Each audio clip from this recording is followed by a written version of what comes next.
그리스도인의 삶을 나타내는 말 가운데 가장 적절하고 타당한 말이 기쁨입니다.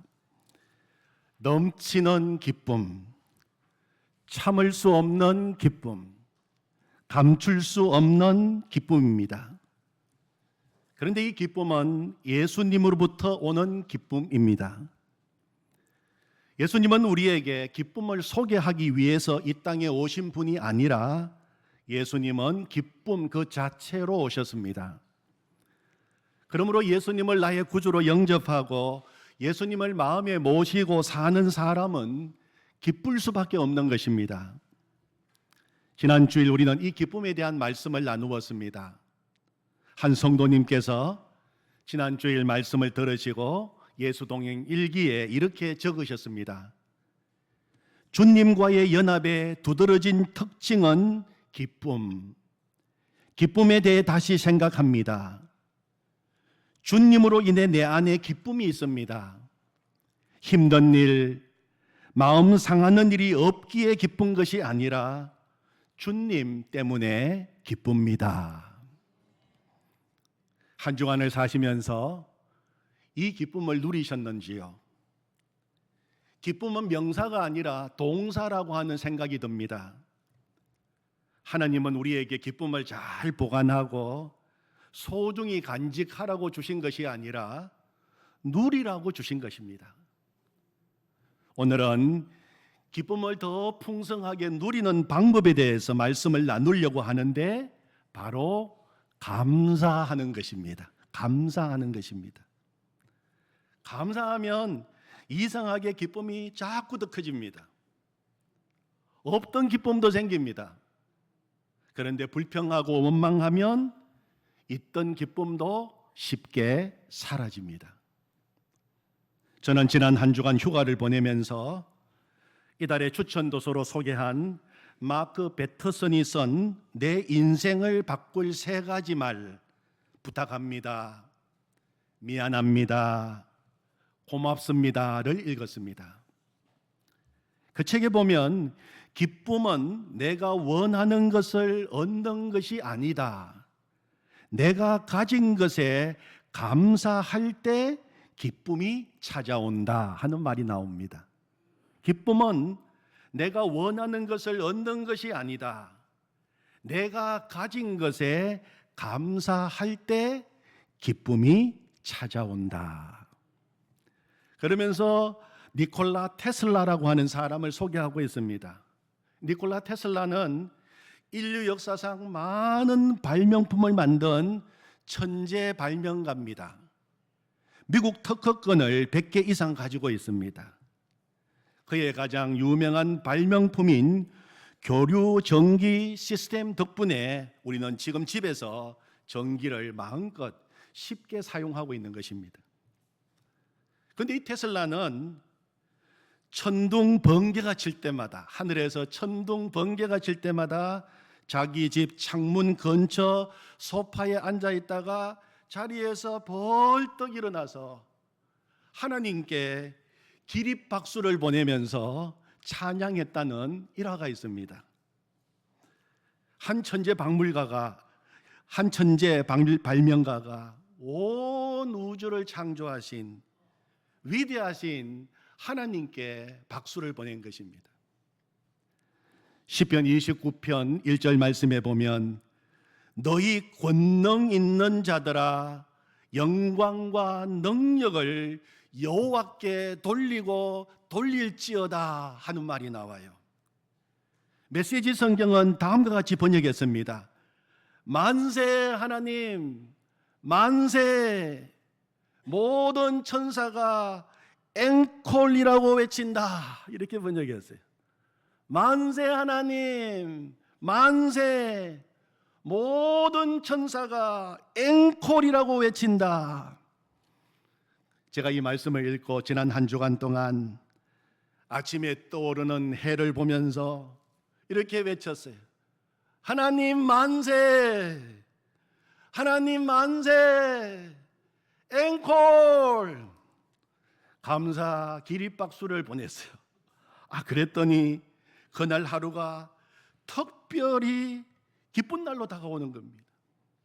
또 저녁에 지는 해를 바라보면서 만세, 하나님 만세, 앵콜, 앵콜, 감사 기립박수를 보냈습니다. 하루를 마치는 것이 정말 놀라운 일이라는 기쁨이 다가왔어요. 그러고 보니 주변에 있는 모든 것이 다 앵콜을 외쳐야 할 기적인 것입니다. 좋은 음악회에 가서 앵콜, 앵콜을 외치듯이 일상의 모든 일들이 다 하나님이 지금 하고 계시는 일이고 다 박수치고 앵콜을 외쳐야 할 감사 조건으로 가득 차 있는 것입니다. 우리가 아무리 많은 은혜를 받았어도 받은 바 은혜가 감사함으로 마음에 다가오지 않는다면 그 은혜는 아직도 참 은혜가 아닙니다. 아무리 놀라운 축복이라도 감사하지 못한다면 그 받은 축복은 아직도 참 축복이 아닙니다. 감사할 수 없는 것은 진짜 내 것이 아닙니다. 나를 낳아주시고 길러주신 부모님께 감사하는 마음이 생기는 순간 부모님이 진정 내 부모님이 되는 것입니다. 자녀를 바라볼 때에도 감사가 나오는 순간부터 진짜 내 자녀가 되는 것입니다. 부부도 마찬가지입니다. 서로 감사하는 순간에 비로소 그때 내 남편, 내 아내가 되는 것입니다. 하나님께 감사할 때 그때 진짜 하나님은 내 하나님이 되는 것입니다. 내가 가진 물질도 감사할 때 비로소 나의 참된 소유가 되는 것입니다. 그러므로 범사 모든 일에 감사하는 자가 진짜 행복한 사람이고 축복받은 인생인 것입니다.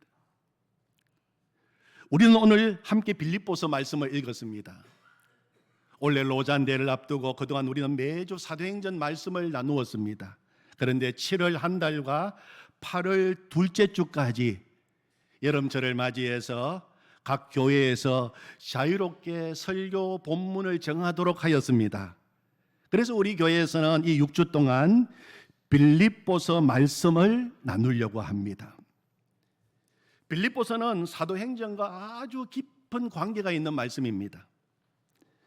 빌립보서는 사도 바울이 쓴 편지입니다. 빌립보서에는 여러 가지 별명이 붙어 있는데 그 대표적인 첫 번째 별명이 옥중서신입니다. 감옥에서 온 편지입니다. 바울 사도가 감옥에 갇혀 있을 때 로마 감옥에 갇혀 있으면서 빌립보 교회 성도들에게 보낸 편지이기 때문입니다. 두 번째 별명이 있는데 이 별명은 정말 놀라워요. 기쁨의 편지입니다. 감옥에서 보낸 편지와는 전혀 어울리지 않는 별명입니다. 그런데 빌립보서를 읽어보면 온통 기쁨으로 가득 차 있어요. 앞으로 6주 동안 빌립보서를 함께 읽으시면서 기쁨 혹은 기뻐하다 하는 단어가 몇 번이나 나오고 있는지 한번 주의해서 함께 읽어보기를 원합니다. 오늘 읽은 1장에도 4절에 보면 간구할 때마다 너희 무리를 위하여 기쁨으로 항상 간구함은, 18절에서도 기뻐한다고 하는 말이 연이어 두 번이나 나오고 있습니다. 그러면 무엇이냐? 거칠애로 하나 참으로 하나 무슨 방도로 하든지 전파되는 것은 그리스도니 이로써 나는 기뻐하고 또한 기뻐하리라. 이 빌립보서는 감옥에 갇혀 있는 사람이 쓴 편지라고는 도저히 믿을 수 없을 만큼 기쁨으로 충만한 편지입니다. 여러분, 사도 바울이 이렇게 감옥 안에서도 기쁨이 충만한 이유가 어디 있을까요? 그는 감사의 사람이었기 때문입니다. 기쁨과 감사는 동전의 양면과도 같습니다.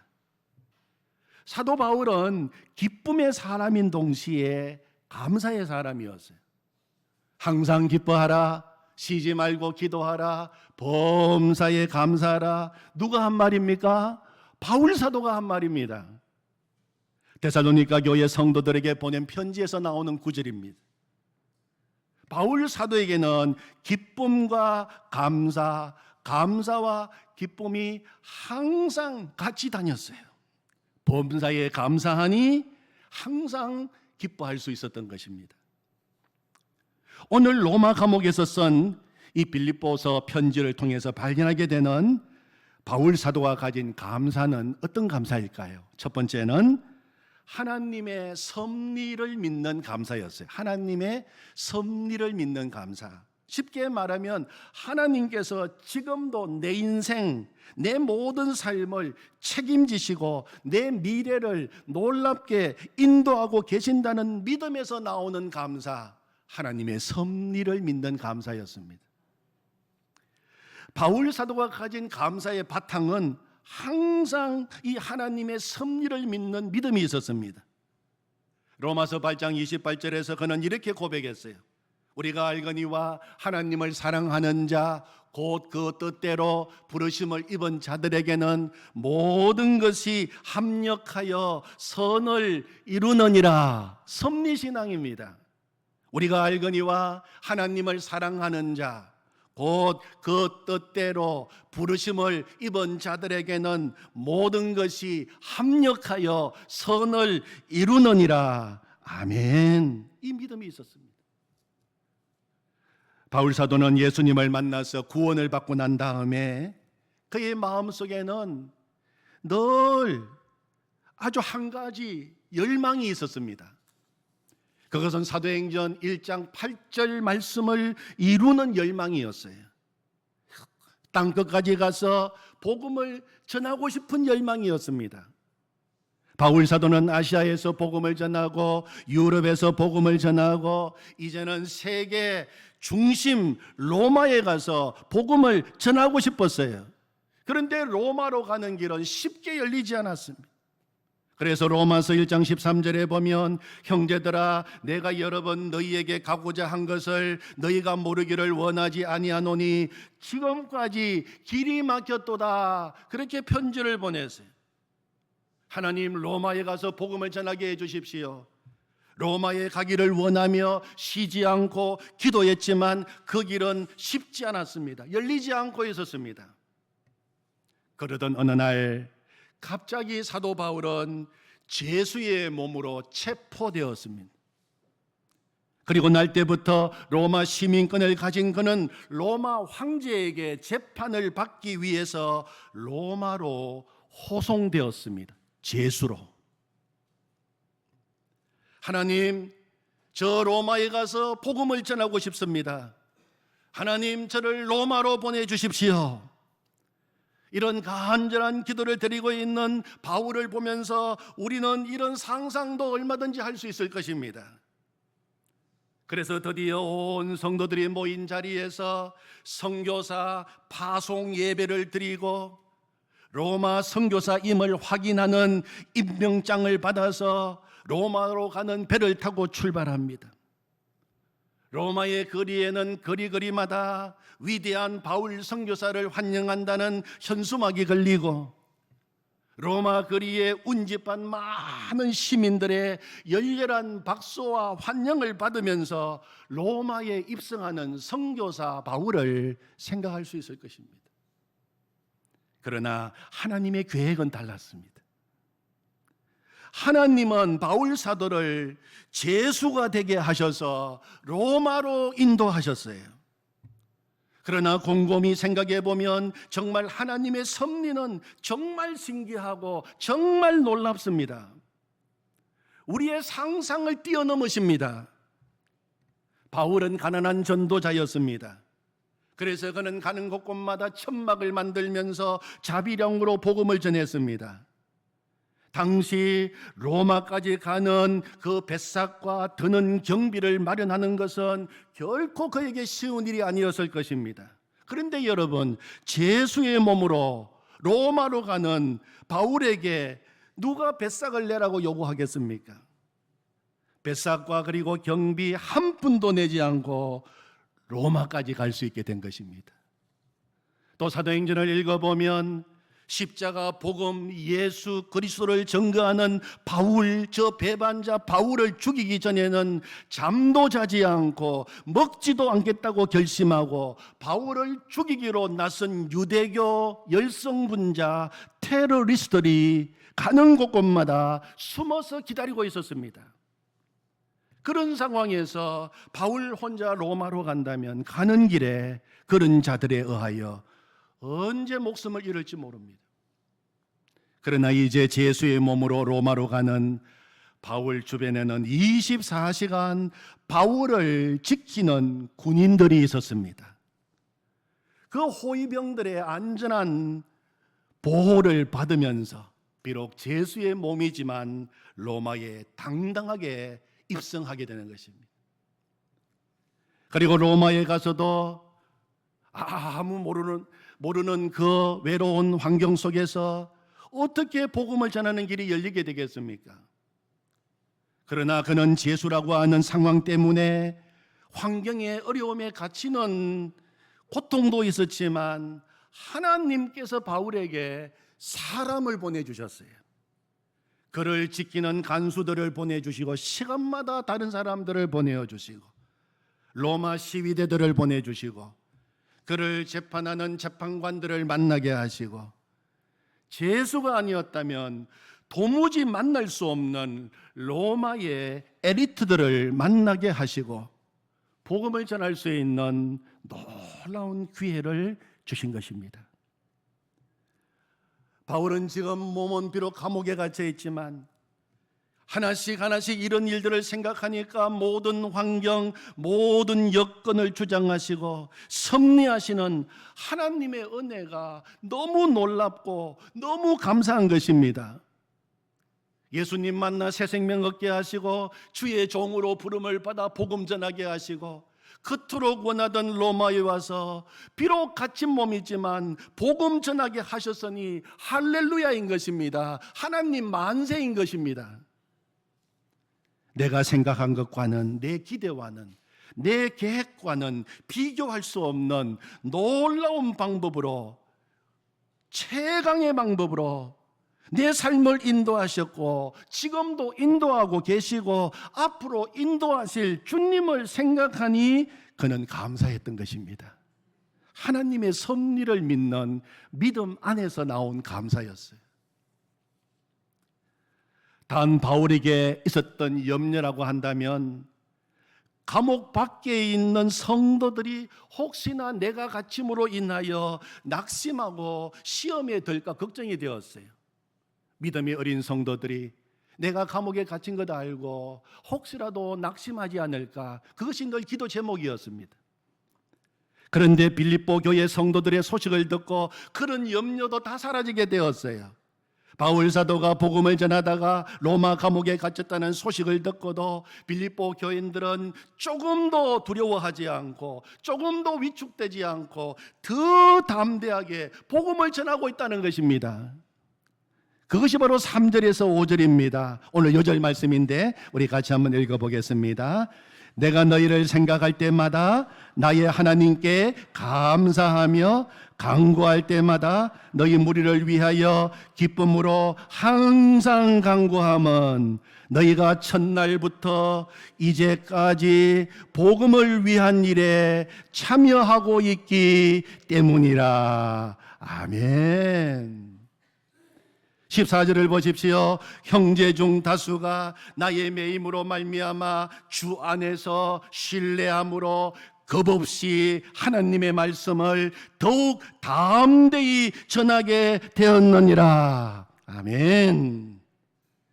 빌립보 교회 성도들은 자신들에게 복음을 전해준 사도 바울이 감옥에 갇히는 힘든 현실 앞에서도 그들은 더 담대해졌어요. 더 열심히 복음을 전하는 것입니다. 어떻게 이런 일이 가능할까요?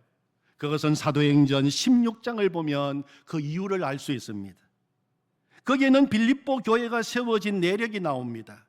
바울과 실라가 빌립보 지방에 와서 복음을 전하다가 온몸에 매를 맞고 착고에 채여 깊은 감옥에 갇힌 일이 있었습니다.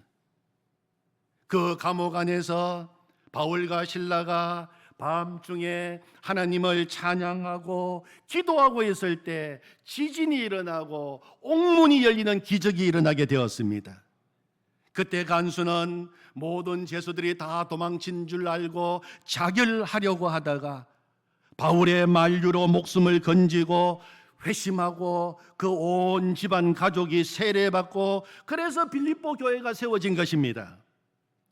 빌립보 교회는 바울 사도가 감옥에 갇힘으로 말미암아 생긴 교회입니다. 빌립보 교회의 출발은 감옥이었습니다. 이 감옥의 놀라운 은혜와 비밀을 빌립보 교회 성도들은 알고 있었습니다. 그러니 빌립보 교인들에게 바울 사도가 감옥에 갇혔다는 소식을 들었을 때 한순간 걱정도 되었지만, 또 하나의 마음은, 주님이 어떤 마음을 주셨을까요?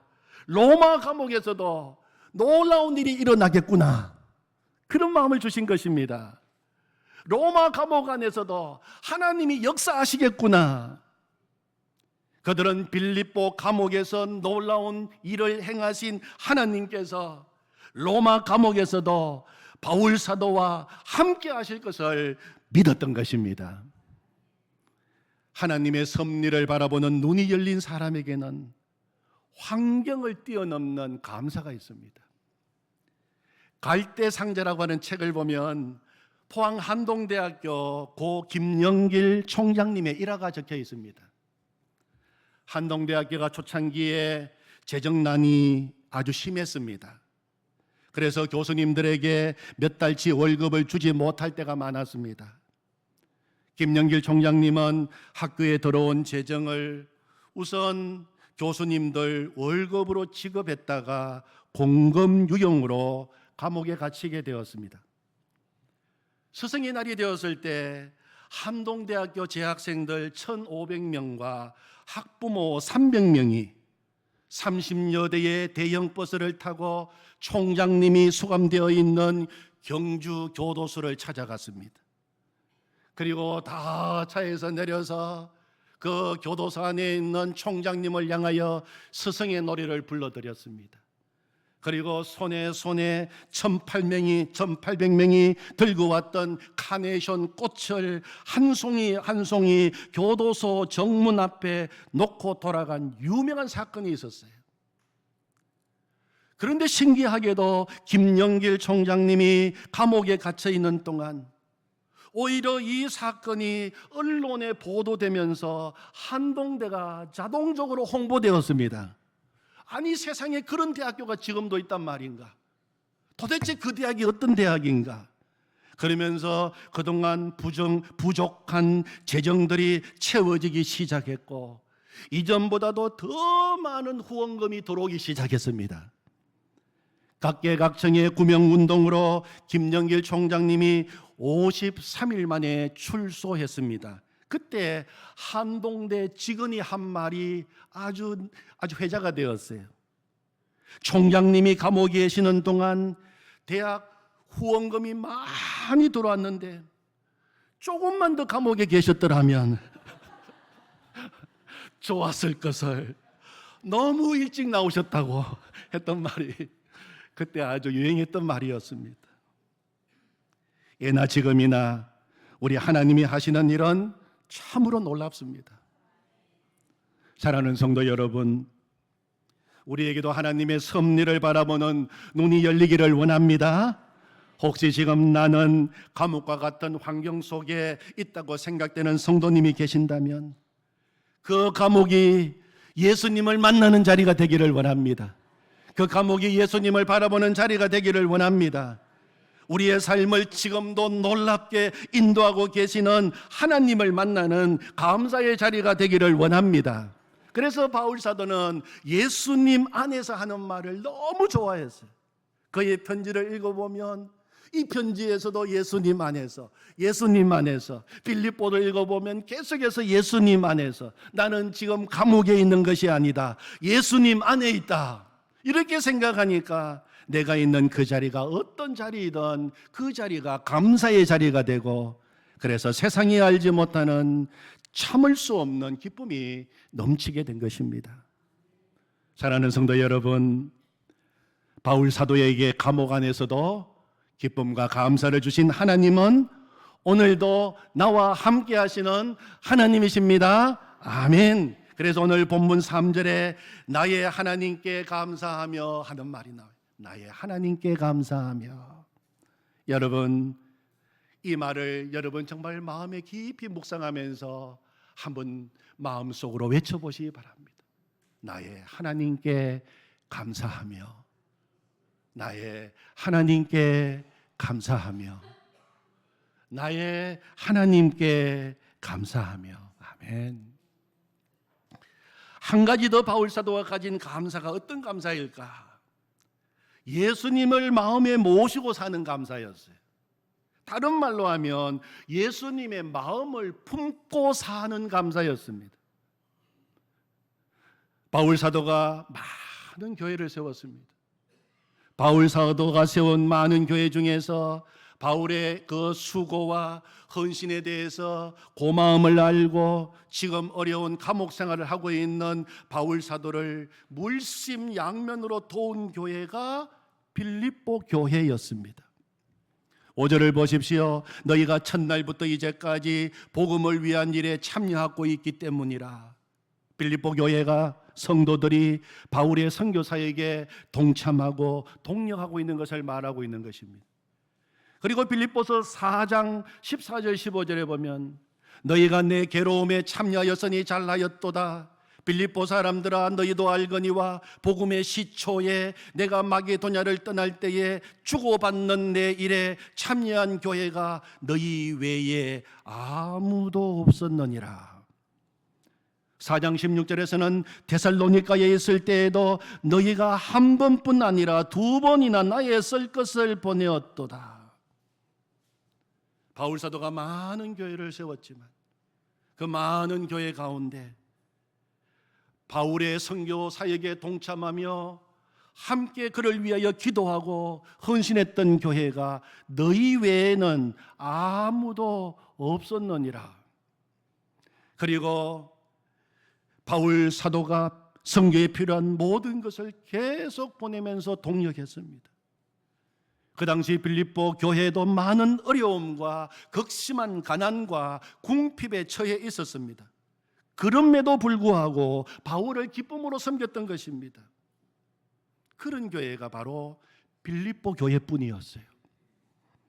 바울 사도는 1차, 2차, 3차 전도여행 10년 이상의 전도여행 기간 중에 많은 교회를 세웠습니다.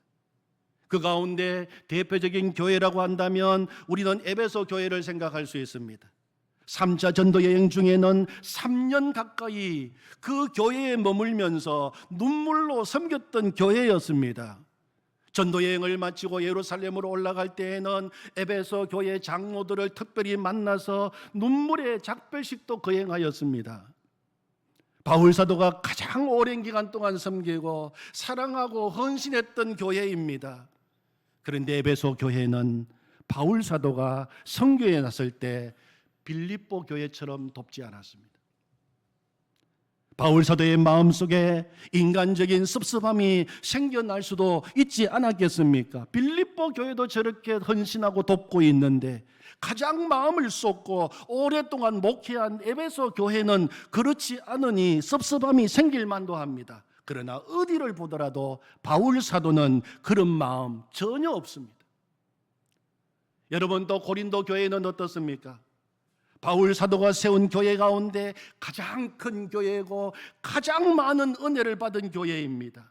3차 전도여행 시절에는 3개월을 머물면서 그들을 섬겼습니다. 성경에 나오는 고린도전서, 고린도후서뿐만 아니라 소위 눈물의 편지까지 보내면서 사랑하고 지도했던 교회가 고린도 교회였습니다. 그러나 바울의 그런 특별한 사랑을 받은 고린도 교회도 바울이 선교하고 전도할 때 도와주지 않았습니다. 오직 바울의 마음을 알고 바울을 위로하고 바울을 위해 기도하고 동력한 교회는 빌립보 교회밖에 없었어요. 감옥에서 탄생한 교회, 바울 사도가 계획하지도 않았는데 매맞고 감옥에 갇히면서 뜻밖의 세워진 교회, 환난과 고난 가운데 있는 빌립보 교회가 바울 사도의 마음을 알고 바울 사도의 동력자가 된 것입니다. 사람들은 10가지 가운데서 9가지가 있고 한 가지가 없으면 그 한 가지 때문에 마음이 불편하고 만족이 없고 나중에는 그 한 가지로 인하여 나는 행복하지 않다고 생각하는 경향이 있습니다. 그러나 바울 사도는 빌립보 교회에 하나만이라도 동력자 교회로 세워졌다면 그것으로 만족하고 감사하고 기뻐했던 것입니다. 남들이 은혜를 망각하고 잊어버려도, 그래서 마땅히 받아야 할 사랑을 받지 못해도 상관이 없었습니다. 여러분, 바울 사도가 이런 마음을 품을 수 있었던 것은 그가 마음이 넓어서가 아닙니다. 그가 사람이 좋아서가 아닙니다. 그의 마음속에 예수님이 계셨기 때문입니다. 겸손하신 예수님, 용납하시는 예수님, 낮아지신 예수님, 기다리시는 예수님, 자신의 권리를 기꺼이 다 포기하신 예수 그리스도, 죽기까지 자신을 다 내어주신 예수 그리스도, 그 주님이 그의 마음속에 계셨기 때문입니다. 그 주님의 마음을 품으니 얼마든지 가능한 일이었습니다. 저는 지난 주간에 읽은 마크 배터슨이 쓴 내 인생을 바꿀 3가지의 말을 보면서 그 속에 손 씻는 자와 발을 씻기는 자가 나옵니다. 그러면서 그는 독자들에게 질문을 던집니다. 나는 빌라도처럼 손을 씻는 자입니까? 아니면 예수님처럼 발을 씻기는 자입니까? 빌라도는 예수님을 죽이는 책임을 다른 사람들에게 돌리면서 사람들 보는 앞에서 그는 손을 씻었습니다. 그러나 예수님은 사랑하는 제자들, 자신을 배신하고 다 도망칠 제자들의 발을 친히 씻겨 주셨습니다. 나는 빌라도처럼 손을 씻는 자입니까? 아니면 예수님처럼 발을 씻기는 자입니까?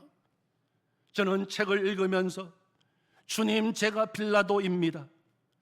저는 지금까지 살아오면서, 지금까지 목회를 하면서, 지금까지 사람을 만나면서 문제를 만날 때마다 다 다른 사람이 문제인 것처럼 손을 씻은 일이 얼마나 많은지 모릅니다. 지나온 제 삶을 되돌아보면서 하나님 앞에 회개하는 시간을 가졌습니다. 사랑하는 성도 여러분, 이 시간 예수님이 우리 안에 와 계십니다. 예수님이 내 안에 계십니다. 그 예수님께 우리의 마음을 내어드리기를 원합니다. 자신의 권리도 기꺼이 포기하시고 우리의 더러운 발을 씻겨주신 예수 그리스도, 그리고 목숨까지도 기꺼이 내어주신 예수 그리스도, 그 주님의 마음을 우리에게 주십시오. 저에게 주십시오. 그래서 감사가 회복되고 기쁨이 다시 회복되게 하여 주시옵소서. 그렇게 기도하는 시간이 되기를 원합니다. 아멘. 하나님 아버지, 오늘 감사절을 맞이하여 감옥에서의 감사, 감옥에서의 기쁨, 하나님, 그 바울 사도가 누렸던 그 감사에 대해서 말씀을 나누었습니다. 하나님, 비록 감옥 아니라 할지라도 내가 생각하는 건 내 계획보다도 더 놀랍게 우리의 인생을 인도하시고 우리의 삶을 열어가시는 그 주님을 믿고 신뢰하게 될 때 바울은 감사할 수 있었습니다. 하나님, 우리에게 이 눈을 열어 주시옵소서. 하나님 아버지, 예수 그리스도 주님이 내 마음에 계시고 내가 예수 그리스도 안에 계시기 때문에 그 예수님의 마음이 내 마음이 될 때 그는 감사할 수 있었습니다. 세상에서 천대받고 세상에서 비천한 자가 되고 세상에서 잊혀진 자가 된다 할지라도 내 마음에 예수 그리스도께서 계셔서 손을 씻는 자가 아니라 발을 씻겨주는 자가 되었습니다. 하나님, 우리 안에 계시는 예수 그리스도의 그 마음을 이 시간 우리 마음속에 새롭게 부어 주십시오. 발을 씻기는 자가 되게 해 주십시오. 하나님, 권리폭이 낮아지시고 죽으신 예수 그리스도, 오직 그 주님만 붙들고 살게 하여 주시옵소서. 그래서 언제나 하나님 만세, 하나님 만세, 하나님 앵콜, 하나님 앵콜, 날마다 외치며 주님 주시는 기쁨의 삶을 살게 하여 주시옵소서. 예수님의 이름으로 기도하옵나이다. 아멘.